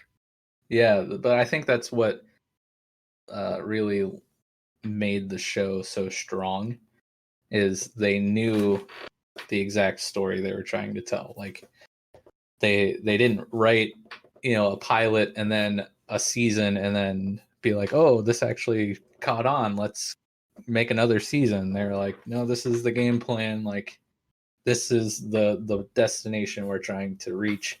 So everything that they wrote led to that ending, which makes it a really interesting show to go back and rewatch, because you pick up on all these little subtle details that at the time just feel like little subtle throwaway things, plot points, references, whatnot. But when you go back and rewatch it, it like almost takes on a whole different meaning, and it's like watching a whole new show, which is kind of cool. Yeah, I like that. It's like the opposite of Game of Thrones. They decided just to kill it 2 seasons too early and didn't actually have an ending in mind at any point in time. Yeah. Something that should have had 15 seasons just had to get like down at the knees. They're just like, nah, it's done. It's done. Wrap it up. And I mean, it's basically Ned Stark the series. They just chopped his head off and was just like, yeah, that's it. Yeah. And we're done. And on to, what were they supposed to go to? Star Wars? Is that what series they were getting? I want to agree with you. The directors of Game of Thrones. Yeah. I think that fell through because I was like back when. That's what I was getting ready to say. I think it fell through because they did such a terrible job on Game of Thrones. It's kind of bad. There's fan backlash to it. Yeah, and that was when Disney was like, "Yeah, we made $1 billion off of our first few movies. Like they were doing really good." It was before all the fan backlash, even on the Disney side, started. So between Game of Thrones and just like Disney getting knocked off their high horse with Star Wars, that just like all kind of unraveled. Well, I don't feel sorry for them. Nah, they're fine. Stonks go up. That they do. But they bought plenty of Disney stock.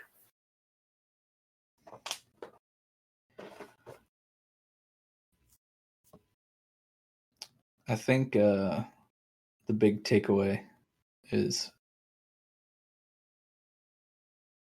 sometimes shorter series are better, but except for Game of Thrones. So yeah, they're better until they're not. Well, that also, they shot themselves in the foot by trying to, or, the writer, or the fuck his name is. George R.R. Martin. Yeah, when the books are not coming out and they kind of have to just kind of spitball guess, and he's just like, yeah, that works. Yeah, where you're outrunning the source material and just like making up the ending. Yeah. Yeah, and if it ever ends in the books. Not at this rate. He said on his blog that it was supposed to be out, the next one, which I think is Winds of Winter, was supposed to be out like a month ago, and he like missed the deadline again. And it's like the 900th time that he's missed the deadline since like 2014. I don't think he's going to finish it. You know what I mean? Like they're going to meme it out, and it's just going to never happen. Yeah, well, we joked that he was going to like die at some point before finishing the books. And then it was a joke, but now it's almost not a joke because it's been so long that he might actually die. Yeah, and it's just like everyone's just gonna be stuck with the HBO ending. Yikes! Kind of makes me glad that I missed the train. Yeah, well, I read the books, so that's how I feel about it. Actually, I love the books too, and then I got into the show, and the show was pretty good, and then the show took a nosedive. And now I'm going to finish the books, so. As a book reader, at what point did the show take a nosedive? I want to say around season. Well, no, not that many seasons ago. It was actually following the books pretty closely for a while, and then they started doing their own thing a little bit more. And their own thing actually wasn't bad. They skipped out a lot of plot lines that I liked from the books, but you just can't keep up with like a 2,500 page book. You're gonna have to cut some stuff, so that was fine. But the last like 2 seasons, not only did it get away from the books because it ran out of source material, but also didn't follow like what, as a book reader, where I thought it was going to go. Right. And it's one thing not to meet expectations as far as like storyline goes. I prefer to be surprised anyway, but it didn't even like logically make sense with where the books are going. Like it seemed like a completely different show or a completely different story being told. And if George I was just going to say, if George went a completely different way in the book, I would be like, yeah, that actually makes more sense. I don't know. You almost have to treat the TV show differently, like a completely different story being told in a different universe. Right. Yeah, so they have to fix everything these days. As long as the greatest, like this is top 5 like TV sequences for me is the whole Cersei. I think it was the end of season 6, with the church and all that. Shame. Yeah, that whole thing. It was just great. Yeah, Battle of the Bastards is good. Yeah, Grace. As long as like the highs were, well, obviously all the highs are probably canon with the books. They just kind of took a turn there at the end. Yeah, I mean, it's like all the stuff that the book was building up to, they kind of like touched on but destroyed. This is like the final fight with like the White Walkers and stuff like that. And you're like, oh, okay, the books were building to that for like 15,000 pages at that point, and then and then it was like terribly shot, not that exciting. But nobody they also really like pigeonholed themselves before they ran out of source material by the 67 episode contract or whatever. Like, why was that the episode cap? Like, you think they would just be like, the books aren't done, let's just make this open ended? Yeah. Well, they make like unlimited money per episode. Like, it was like the #1 grossing TV show of all time, at least at that point. It's like, so why are you just like, nah, let's cut it as short as possible and not like milk this? It's like the one time somebody didn't do that. Right. When it was required to. Yeah, when you actually could. You would think the actors, the directors, and HBO especially would be like, yeah, no, let's put another 43 seasons or episodes on this and just milk it to death, since there's no books to go off of. They're just like, let's turn off the cash machine, I guess. Money printer does not go burr anymore. Sad J Pal. So, like, how do you guys feel about shows or movies that are based off of books? Like, are you on the side where like the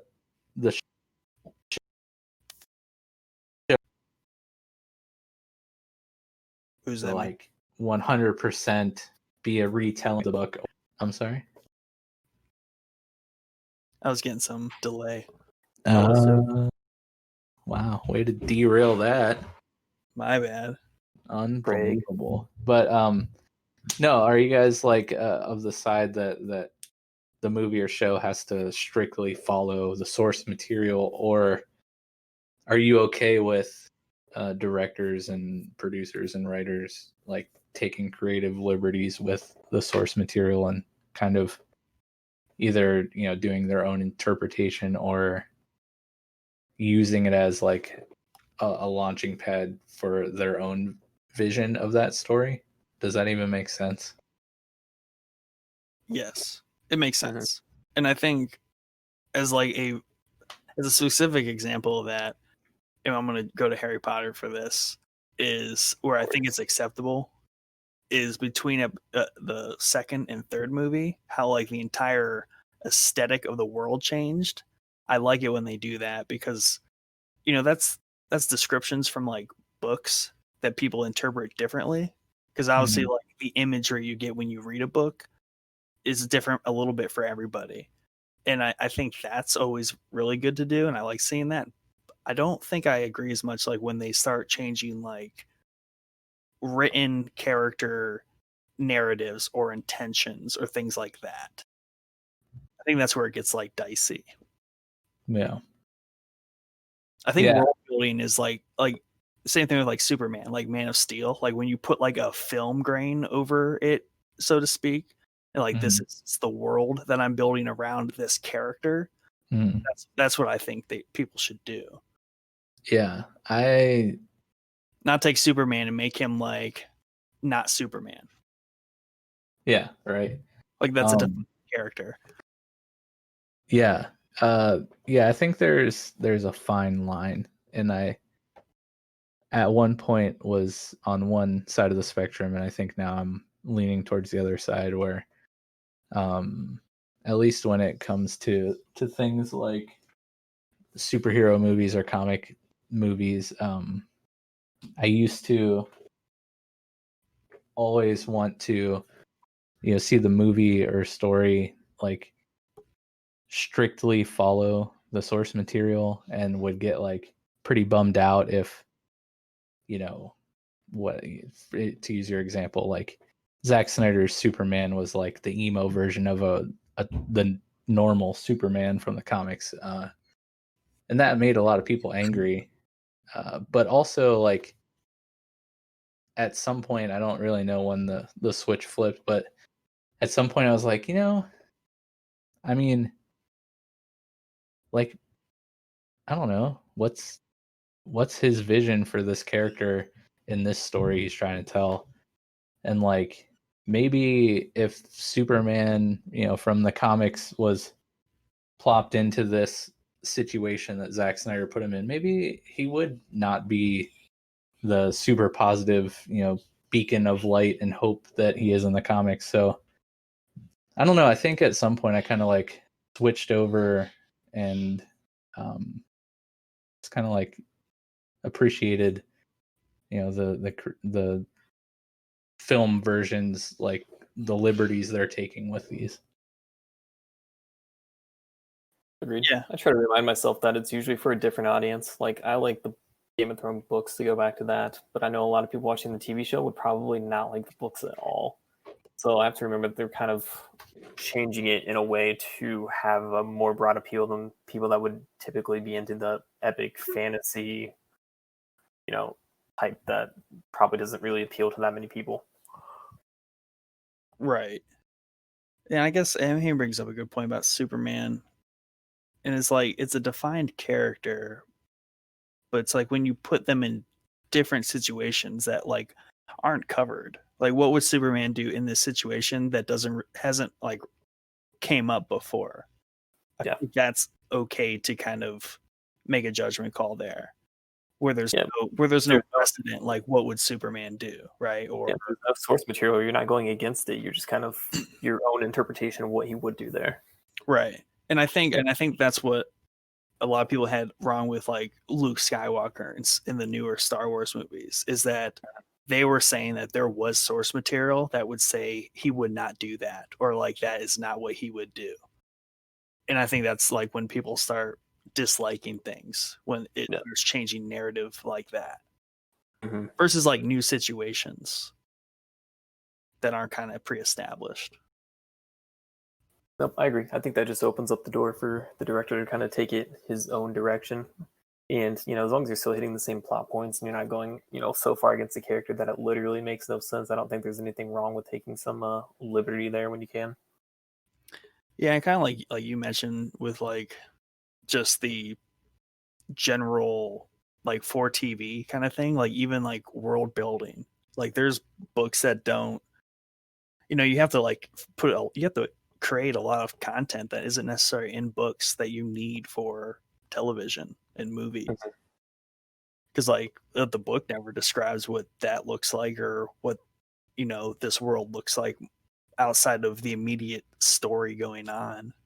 Right, and you can't have all the narration that a book has. You have to build the narration through the scenery more than what a book does. So when you're doing that, you can kind of make up your own scenery to convey the same message that would be conveyed normally in some type of narration. Yeah, and I feel like that's why like superheroes is like a good one. Like all the Batmans that have been done, I don't think there's anything necessarily wrong with any of the Batmans. I think it's pretty easy to get Batman down as a character. You just got to put him in different worlds. No, that sounds right. Now, could you see them? Would you be for a reboot of Game of Thrones in like 20 years? Is it going to happen? Probably. Would I be for it? They fixed the ending. If they're like, all right, there's gonna, okay, what? I mean, yeah, I guess it's not about length at that point. It's like, could they do that just in general a better way? Probably. Yeah, I mean, there's enough material in the books that they could go a million different directions with it. You could go back to the like earlier Targaryens. You could go to stuff after, the seasons that we've seen have ended. There's so much to do with like families and wars that they describe in the books that always sound cool, but you don't know how they would do them as a 8-9 season series, but could work as like a 1 or 2 season series. So there's like plenty of stuff they could work from. But if they're gonna do the same material they've already covered, then they should fix it. Yeah. Are they still coming out with the series, the spinoff? I thought they were, and then I'm sure it got paused, and with COVID stuff, it's probably canceled, to be honest. But yeah, that's a long-term investment because they wanted to go in on that. Yeah, I think it was tenuous to begin with, just because of the amount of money they were planning on throwing at it. That they wanted to make sure it was all like good to go. And I feel like with all the hiccups that have popped up in the meantime, I don't know if they're gonna throw the same amount of money and time into the investment. What do you guys think is going to happen with current TV series or movies because of COVID? Like, you think we're going to see a lull in new stuff, or do you think like they're secretly filming stuff now, or like do you think maybe we might see I think they're going to quote power unquote new material that might have just been backlogged that people have been saving for a rainy day? I think they're going to power through it here, and they're probably getting back to filming. I feel like there has been a lull though in the past couple of months, because every time I check to see like what new movie has been released, it's always like, do I really want to watch that? Not so Movies, much. I think movies are like probably somewhat dead in the water. There's gonna be a lull in movies, but I don't think so with like shows for some reason. I don't know if it's just like the production timelines on those are different, but I think there's just something about movies that got extra impacted. Yeah. Well, I know. I'm pretty sure no one wants to put out a movie if it's not going to go to theaters. Right. I think I was just about to say bucks for Mulan from everybody. Yeah. I heard they got a lot of backlash. I heard that was not very good. Yeah, same. But I think didn't our Cinemark theater just recently reopen? Yes, I think I've seen cars there. Yeah. I think they have very odd hours though. Like yeah. I was looking at showtimes too, and like they're just replaying classics like Goonies and Jaws, stuff like that. Sweet. So yeah, I feel like there's definitely going to be a lull in new theatrical releases. Because I mean, what Christopher Nolan's Tenet has been, ready to release since like right when COVID started, and like it's still not in theaters. And I mean, are they doing an international release first and then the US sometime? I wouldn't be surprised.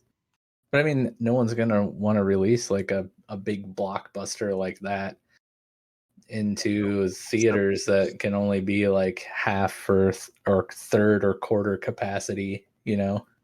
Because I mean, you're just gonna be bleeding, potential profit from tickets, Yeah, well, direct to TV, cut out the theaters, cut out the middleman, and yeah, but I mean, charge $20 money though.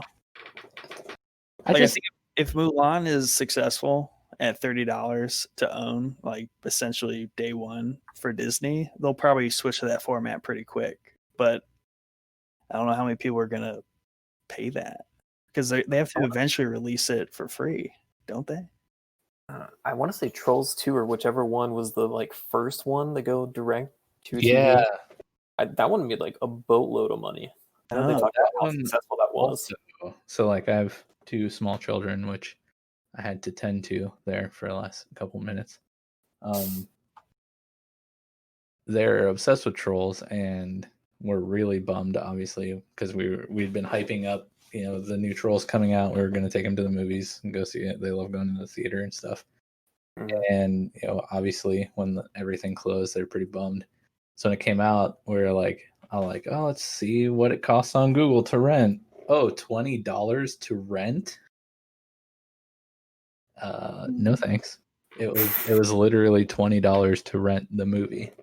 This just like rent it, not own it. Yeah, it just I set several streaming records for like one day rental, but then when you look at budget, it was like 100 million, and the box office was 14. So I think the numbers are like, fuck. Yeah.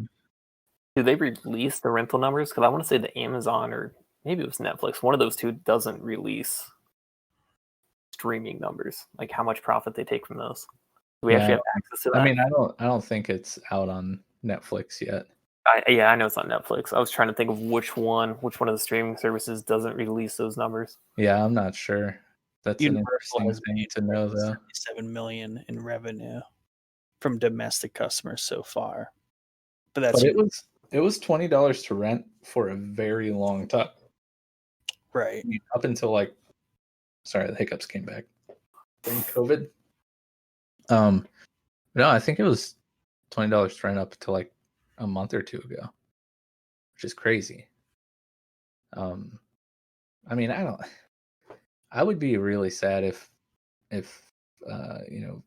theatrical releases, went away. there's something about the experience of going and sitting in a theater in front of a giant screen with for sure. huge surround sound and actually watching the movie, as it was intended to be watched. They film them, to be watched on the silver screen. So like, man, if I'm not gonna be able to do that anymore, I'm gonna be really sad. Like really sad. Yeah, but you already invested in the 4K TV. Yeah. True. Just get the home surround sound system like I have, and you're good. True. But yeah, I don't know, man. Like, I hate what I think. Honestly, I mean, during this whole time, I haven't really watched any movies. It's all been like TV shows. I'm not one to really watch movies at home. I love going to the theater. Get on Netflix and watch. This is like the only movie I've seen since March. But the chick from Mad Max, Netflix.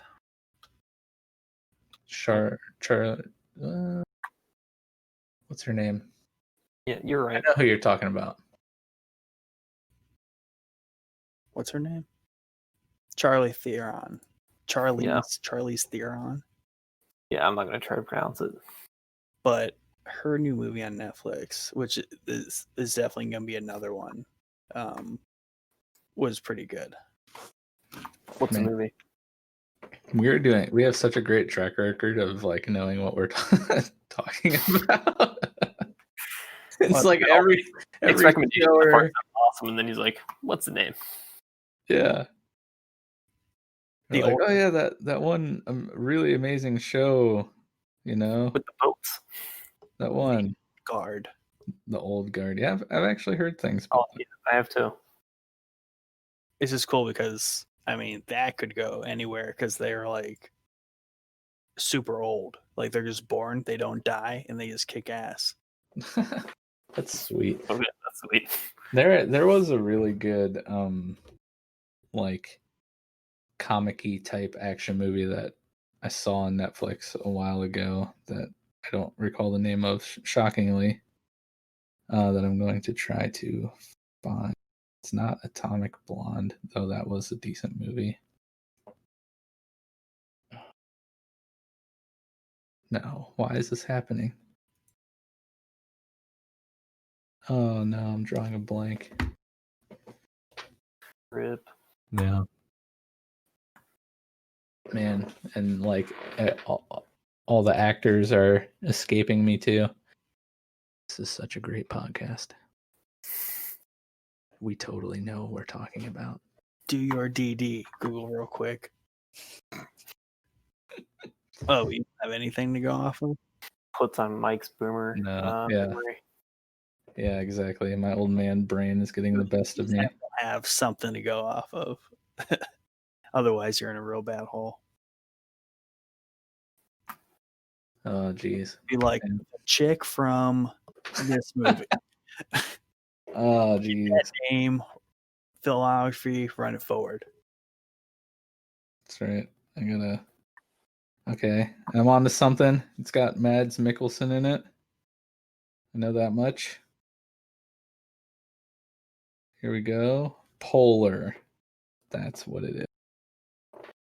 Yeah, if you haven't seen Polar and you're really bored, I'm pretty sure it's on Netflix. It is a really dumb but awesome like action flick that is very stylized and comic-y. Highly recommend it. It got a 19 Metascore. Yes, out of 20. Galen Urso. That's right. It's 6.3 out of 10 user review. That's above average. I enjoyed it though. It was pretty funny. It was entertaining. That dude's name is Mads Mikkelsen. Mm-hmm. His first name's Mads. Yeah, dude. How does that work? Dude's a bro. That's how it works. That's pretty rad. Yeah, when you get to name yourself. meds. Yeah. Man, well, what do you guys think? We've been on here for what, 2 hours now? Yeah, it looks right like it. near. Yeah, so I think probably a good time to wrap it up. Call it a wrap. Yeah, you guys, any parting words? Any last things you want to get in? I'm gonna go watch Community. You're gonna I'm gonna watch smash some Community? pie. Got a homemade apple pie. I'm gonna Key eat that. lime? No, I wish it was key lime. Oh, No, it's apple. It's apple. Solid though. that's- I feel like that's a super folly. It's kind of early for apple pie, isn't it? Yeah, it was. It even had a. My mom made it, so she came up last week, and it had a football kind of like carved into the pie crust on top. Very Wow. fall-like. I know, it was very Wow. fall-like. Impressive. It was. It was. She did a good job. Yep. Well, Successful lunch. I'll just say before we jump off, don't forget the 3 Fs. And yeah, so we'll catch you next time. Yep. Bye, Craig. See you, Craig. Later, Craig.